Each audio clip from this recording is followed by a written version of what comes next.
I knew something was off the moment I got the meeting cancellation email, sent not by HR, not by my director, not even an automated bot, but by my intern. Not even a real message, just a single passive-aggressive line from Aiden, the 24-year-old who once asked me if shared drive meant carpooling. That was the flicker before the wildfire. My name vanished from the Q4 audit prep chain. My calendar went blank. My Slack mentions flatlined overnight. For the first time in 12 years, nobody asked where the compliance checklist was. And that checklist didn't just appear out of thin air. It was a Frankenstein of risk controls, vendor policies, and federal code references only someone with a caffeine addiction and a martyr complex could have written. But apparently, Frankenstein was now too legacy for Kyle's grand vision. Kyle Reynolds, God help us. A finance bro with hair that looked AI-generated and a mouth that never stopped chewing invisible gum. He strutted around like he'd personally invented quarterly reporting, tossing out words like synergy and streamline in meetings that needed neither. This was the same man who once asked if a VPN was that vitamin supplement IT keeps talking about. And now, he was the one in charge of cleaning house before the Q4 audit.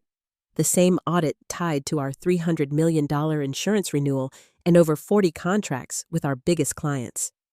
You know, nothing major. Here's the thing about compliance. If you do your job right, no one notices.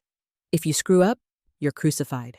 For over a decade, I'd kept Atlas Freight systems spotless, patching systems after breaches, rebuilding data archives when others said it was impossible, embedding so many safeguards that even I sometimes forgot what I'd hidden where.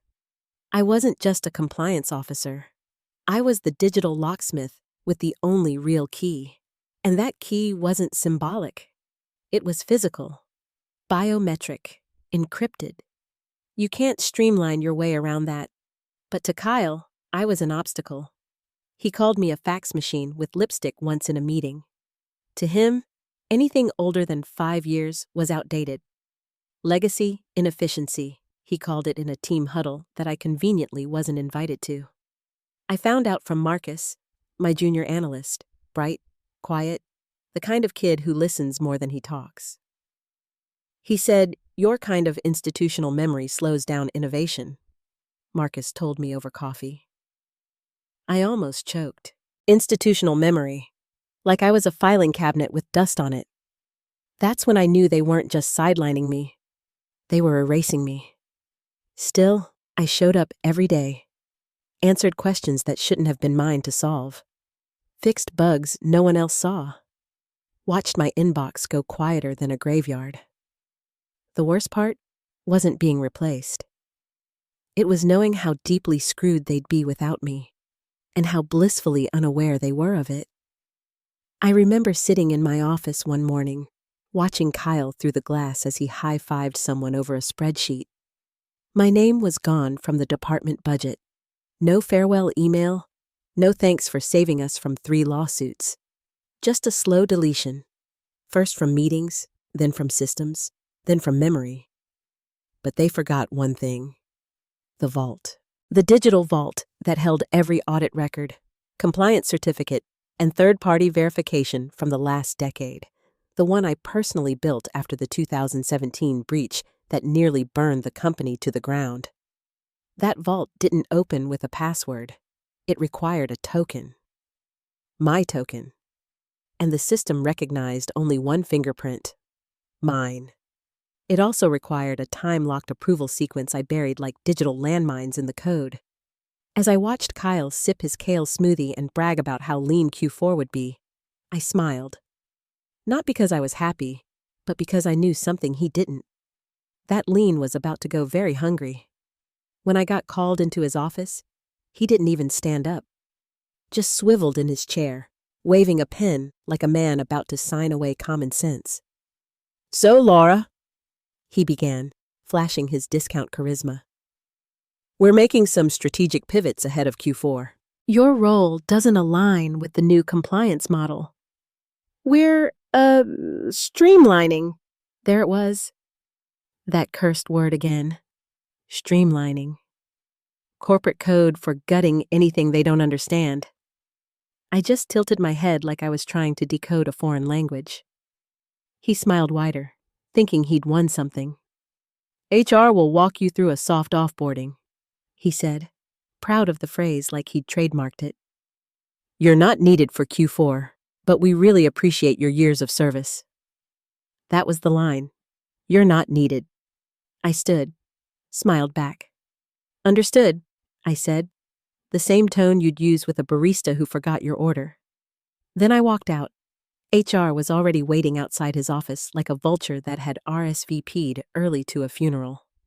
Some chipper girl named Brittany with perfect nails and a laminated checklist. We're so sad to see you go, Laura, she chirped, like she was announcing a raffle prize instead of an offboarding.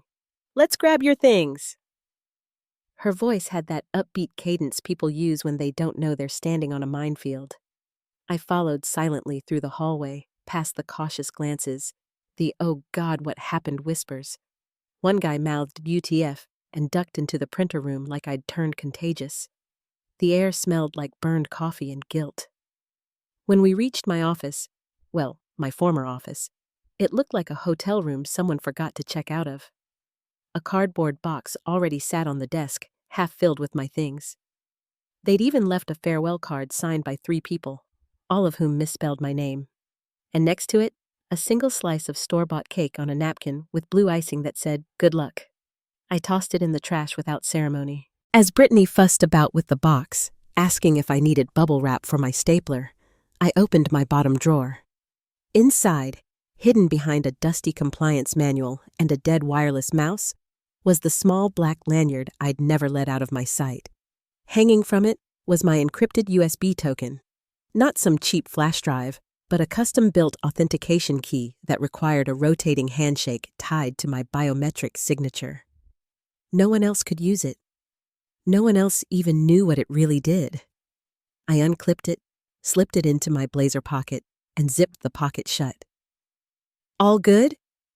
Brittany asked brightly, holding the box like it contained healing crystals instead of 12 years of blood, caffeine, and sleepless nights.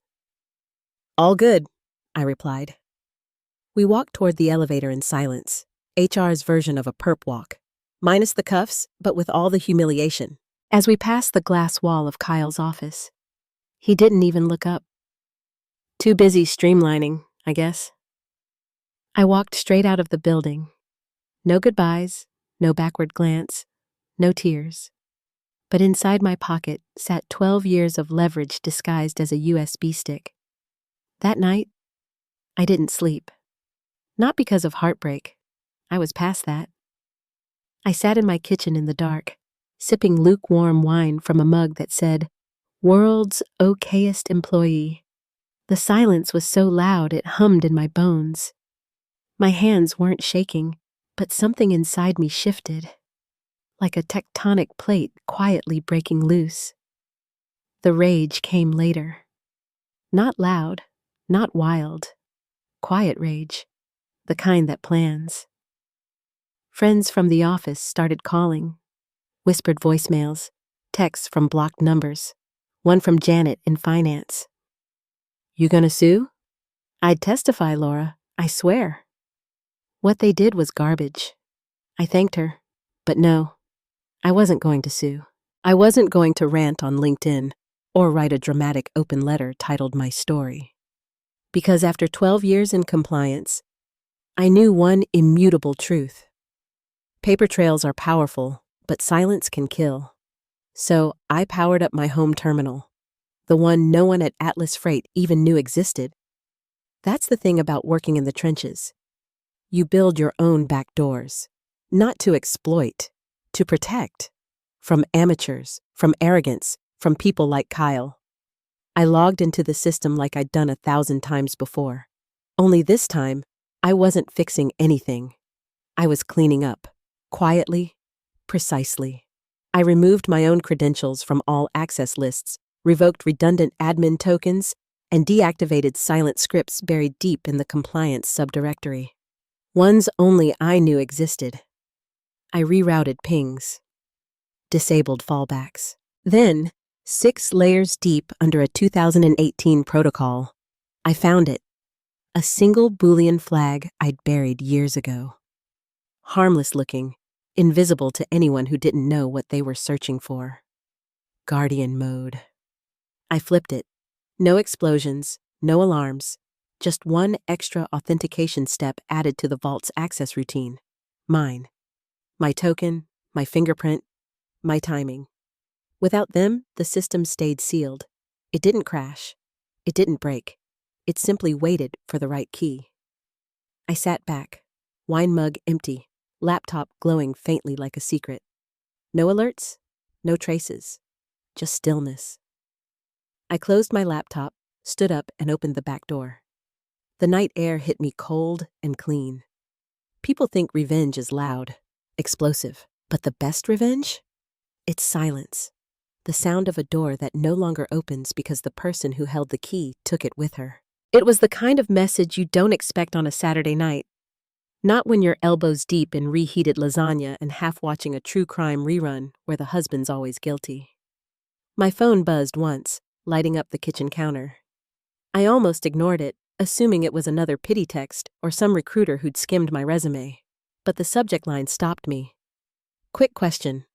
Audit system access from Marcus H., IT analyst. Marcus. Cardigan kid, Tupperware lunches, quiet as a ghost but sharp as a scalpel. Underpaid, overlooked. The only one who actually paid attention. His message was short. Hey Laura, weird question. They're trying to open something in the audit vault and it's asking for your token. Like, specifically your credentials. Before Kyle loses his mind, I figured I'd check. Is that expected? I wiped tomato sauce off my hands, smirking. I could practically see Kyle's face, sweating, panicking, jabbing keys like the system had personally insulted him. I typed back slowly. Not my department anymore. Hope they're prepared. 3 dots popped up instantly. He's losing it, Marcus replied. Tried a manual override. The vault's citing a 2017 hardening protocol, the one you built after the breach. Of course it was. Kyle thought root access was some kind of magic spell. What he didn't realize was that the root was just the first gate, and I'd built 10 more behind it, nested, encrypted, and signed by paranoia itself. I waited a moment, then replied. I trust they're consulting the documentation. A beat later. There isn't any, at least not in the repo. I think you kept it offline. He wasn't wrong. The documentation existed, printed, sealed, tucked in a file cabinet in my home office labeled open in case of extreme stupidity. I didn't tell him that. He didn't need to know. Sorry, Marcus. I typed. My access was revoked. Nothing I can do. Old school passive aggression, polite punctuation, deadly meaning. The kind corporate veterans master after years of bad coffee and worse managers. He didn't reply right away, probably terrified Kyle would materialize behind him mid-slack like some caffeinated ghost. I went back to my lasagna, but something lingered. Not guilt, just clarity. Marcus didn't reach out expecting help. He reached out because he trusted me. He knew the vault wasn't broken. It was functioning perfectly. Kyle was just the wrong man with the wrong key, trying to pry open a door he never built. An hour later, my phone buzzed again. Another message from Marcus. No greeting, just a quote block. Who the hell put her in charge of the system? Attributed to Kyle, apparently shouted across the IT bullpen. I laughed so hard, I nearly spilled my wine. Who put me in charge? The board did, Kyle. 7 years ago. Back when you were still at that leadership accelerator that charged $8,000 to teach Excel shortcuts. They gave me the keys, and I didn't just hold them. I reforged the locks, rewired the hinges, and installed motion sensors you'll never even detect. By Monday morning, the office was chaos. Real chaos. Not the pretend kind where someone forgot to color code a spreadsheet. Phones rang nonstop, emails flew, People actually read internal memos for once. Someone spilled a turmeric latte and didn't even clean it. That's when you know it's bad. Marcus texted updates like a war correspondent. Auditors arriving in 36 hours, Kyle insisting it's just a permissions bug. He'd told the team, "Just reset the password, people. It's not rocket science." Except it was rocket science, wrapped in regulatory encryption and a decade of my design philosophy, which was basically trust no one and document everything. When I tried accessing the vault, they hit the first wall, a split hash key file tied to 2 rotating authorization windows. Then the second layer, my fingerprint handshake synced with a 72-hour time token. Then the third, a logic gate that required both inputs simultaneously. No override, no forgot password, no calling me. Just a polite little message. Vault integrity confirmed. Primary authentication required. That was the system's way of saying, "You're not getting in unless Laura says so." Kyle didn't take it well. According to Marcus, he stormed into the IT war room, which was just conference room C with the blinds closed and the smell of panic in the air, and slammed his fist on the table. "What do you mean there's no backup?" "The backups exist," someone told him carefully. "But the decryption key is tied to Laura's token." That's how the vault was hardened. Kyle blinked like they were speaking ancient Greek. "Who hardens a system that much?" Marcus, deadpan. "Laura did, after the 2017 breach."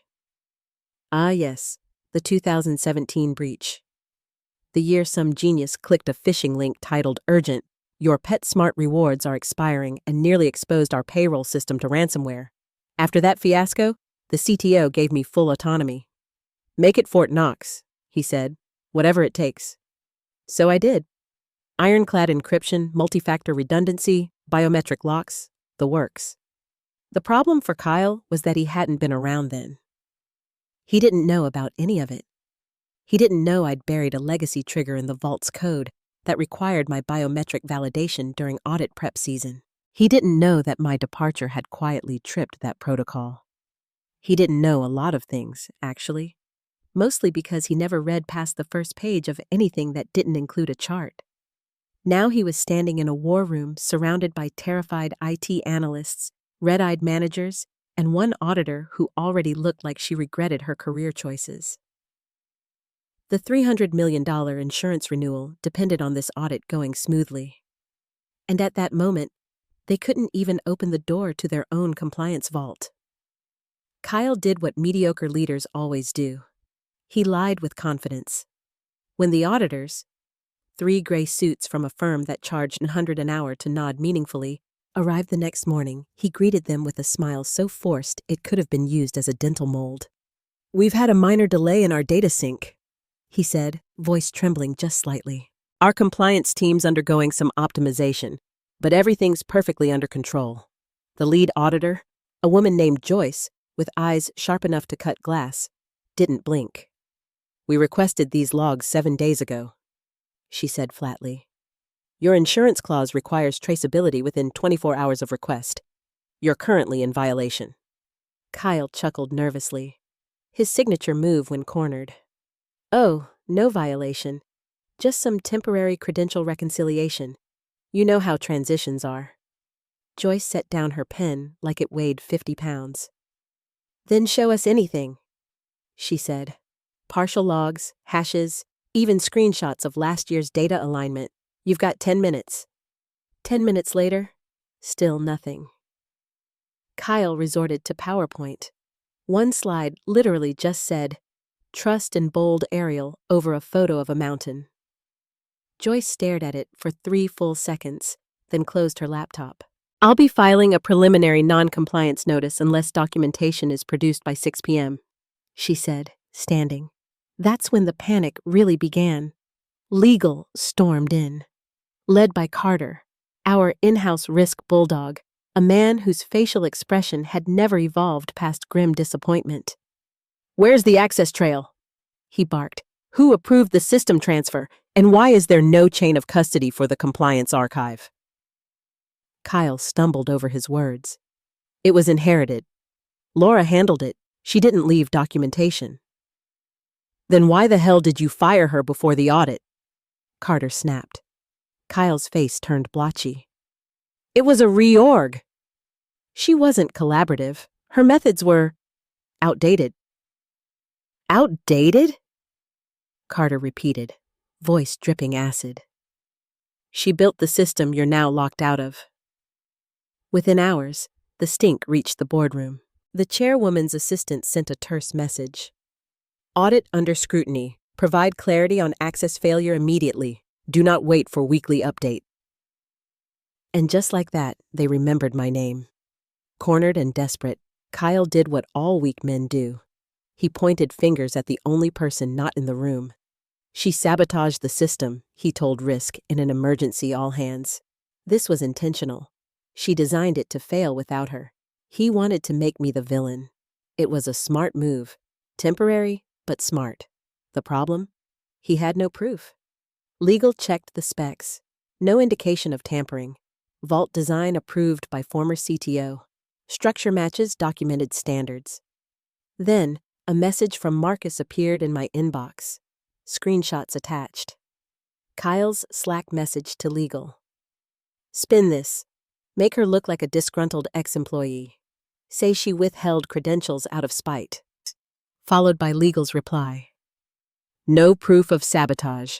Blaming her won't hold up. Marcus wrote beneath it. Figured you'd want to see what they're saying. I stared at the screen for a long moment. No anger. Just resolve. They wanted a villain. Fine. They were about to learn what happens when you try to make the locksmith the thief. 12 hours. That was all that stood between Atlas Freight Systems and financial meltdown. The company's insurance carrier, Granite Shield Mutual, a name that already sounded like a tombstone, had issued a formal request. Full audit trail, compliance certificates, third-party verifications, and integrity reports. Everything had to be delivered before 9 a.m. Eastern. No extensions. Buried in the fine print Kyle never bothered to read was a clause. Failure to provide complete audit documentation by the deadline results in immediate suspension of coverage. Translation: every client contract reliant on insured freight operations would be frozen. Millions in penalties, weeks of reinstatement delays, and once the dominoes fell, good luck standing up again. By sunset, the building looked like a triage unit. Conference rooms lit up, whiteboards filled with frantic scribbles. People were calling retired engineers, digging through backups like archaeologists, trying to find anything that could save them. Marcus texted me updates from the trenches. They're plugging in old drives, one's making noises like a dying blender. Someone actually asked if we could just rebuild the compliance vault overnight. I nearly choked on my tea. Then, at 8:20 p.m., my phone buzzed. Unknown number. I let it ring out. Then came a voicemail. Kyle's voice, breathless, half swallowed by static. Hey, Laura. Hope you're doing great. We just hit a tiny snag with one of your, archive systems. Totally chill. Just need a sec to chat about access. No pressure. Just give me a ring. He trailed off with a beep so weak it might have apologized for existing. I sat on the couch, staring into the fireplace, tea in hand. No anger, no satisfaction, just clarity. Because this wasn't about revenge anymore. It was about truth. They didn't want help. They wanted an undo button for arrogance. I didn't reply. By 10 p.m., Marcus sent another update. Kyle's pacing the floor, blaming legacy systems and non-collaborative staff. Risk is done with him. Legal's drafting panic memos. Everyone's asking why you were ever fired. Then came the screenshot. Internal chat logs from the board's group thread. Someone had written, "Didn't Laura design the post-breach lockout?" Another replied, "Yes, and she warned us about putting finance over compliance." The next line, Guess we're feeling that now. I set my mug down, smiling faintly. The ship wasn't sinking. It had already rotted from the inside. The only one who knew how to navigate was me, and I was watching it from shore. Then, at exactly 12:02 a.m., my inbox pinged with a subject line that looked like a white flag. Urgent assistance needed. Audit access. Sender: Charles D. Halverson, CEO, Atlas Freight Systems. Now that was new. Charles hadn't emailed me directly once in 12 years. Not when I built the vault from the ashes of the 2017 disaster. Not when I salvaged our HIPAA compliance after the medical logistics acquisition. Not even when I prevented a $2.5 million ransomware payout by isolating the infected node myself. But now? Now that the roof was caving in, suddenly I existed again. His message was polished, corporate perfect. Laura, we've encountered a serious access issue ahead of tomorrow's audit. We understand you're no longer with the company, but your expertise is critical. No one else has the required credentials to retrieve the archive. Your work was exceptional, and we're asking for your support to ensure Atlas remains compliant. Of course, you will be compensated appropriately. I read it twice, poured fresh chamomile, and laughed quietly. Compensation now? After 12 years of being invisible? They weren't asking for help. They were asking for resurrection. So I left the email unopened. While Charles was drafting his polite plea, the board was in meltdown mode. Marcus sent me a private forward, bullet point notes from someone live blogging the emergency call. Linda, chairwoman. Kyle, can you explain why the person with exclusive access was terminated without transition? Kyle, we didn't know the system worked that way. Linda, so you fired the person holding the keys? Kyle, I didn't know she was the keys. CFO, you're saying the vault Laura built is inaccessible, and you didn't request decryption instructions? Kyle, she wasn't collaborative. CTO, from vacation. I signed off that design. It doesn't have a fallback. Linda, we're 12 hours from non-compliance. You fired the one person who can save us. I could almost hear the silence through the email. The kind of silence that only falls when arrogance hits gravity. Kyle, red-faced, probably sweating through his discount shirt, realizing that every buzzword he'd ever thrown at me had turned to dust in his mouth. And I hadn't even stood up yet. By dawn, my phone was lighting up like a slot machine. 18 missed calls, blocked numbers, unknown IDs, urgent in all caps from legal, as if panic could trick me into picking up. I ignored every one of them. When the 19th call came through, I let it ring once, then answered. Silence at first, then a calm, composed voice. Laura, this is Linda Sutherland, chairwoman of the board. Her tone had that sharp polish of someone used to owning rooms with a single sentence. We made a mistake, she said flatly. No excuses, no preamble, just that. I didn't gloat. I didn't sigh. I simply replied, yes, you did. A long pause followed, the kind that costs money.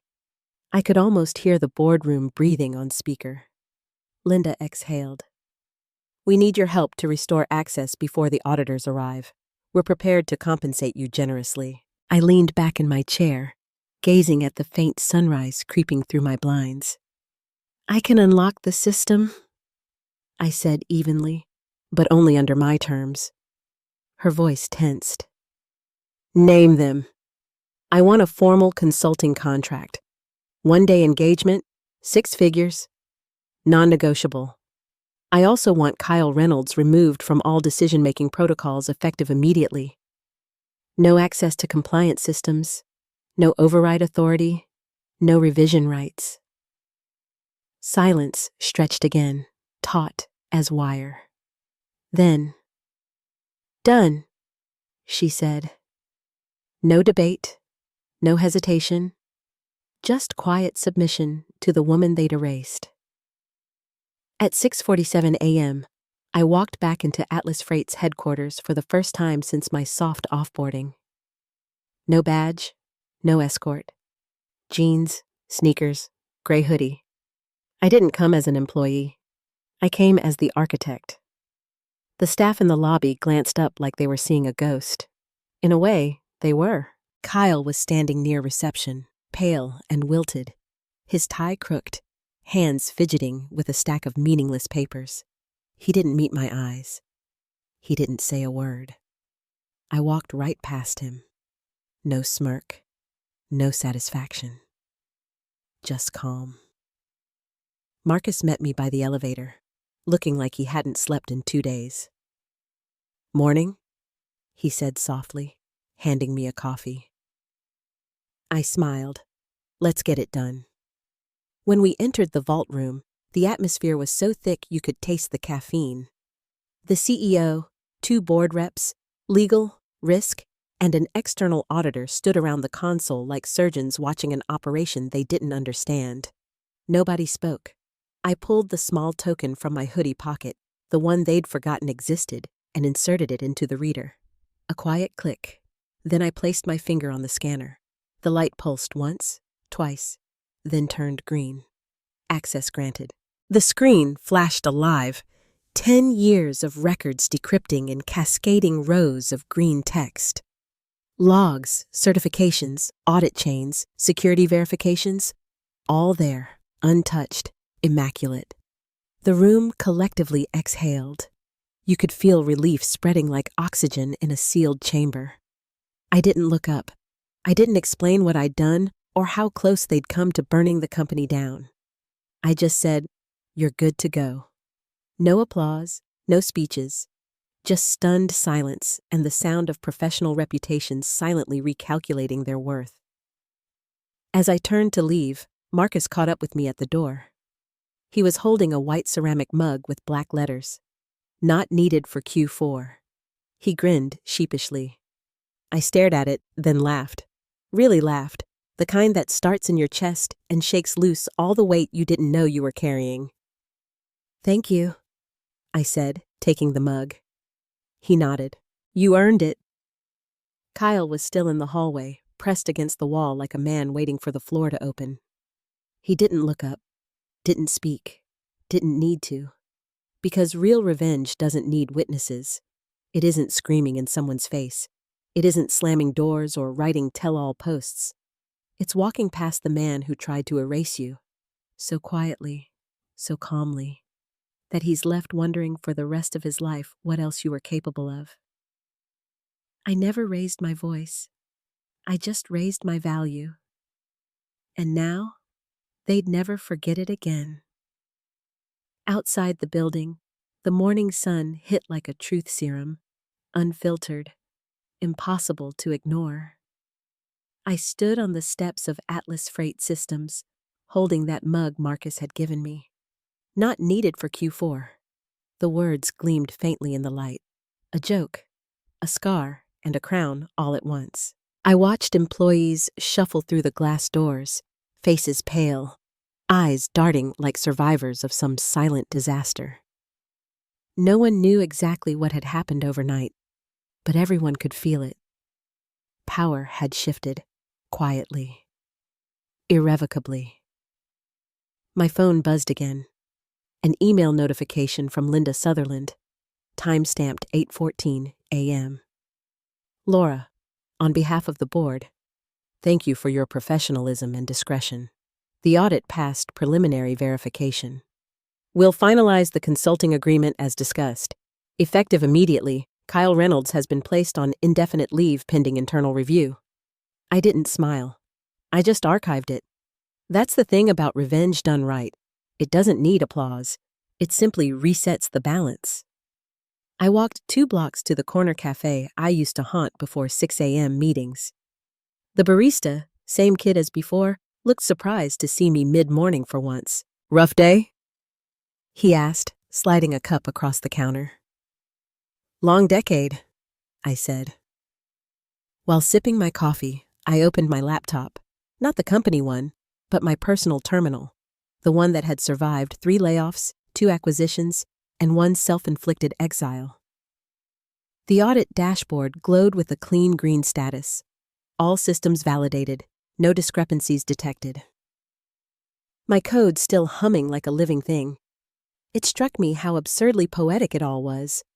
I'd spent 12 years making sure this company would never fail an audit, never lose an inch of credibility, and the only time they'd ever truly understood my value was the moment they tried to cut me out of it. Compliance, to people like Kyle, had always been a checkbox.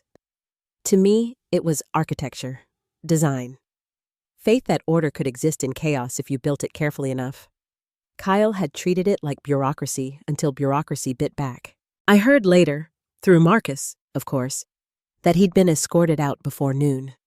No yelling, no box of belongings, just a polite HR escort and a suspended badge. The company line was leadership restructuring.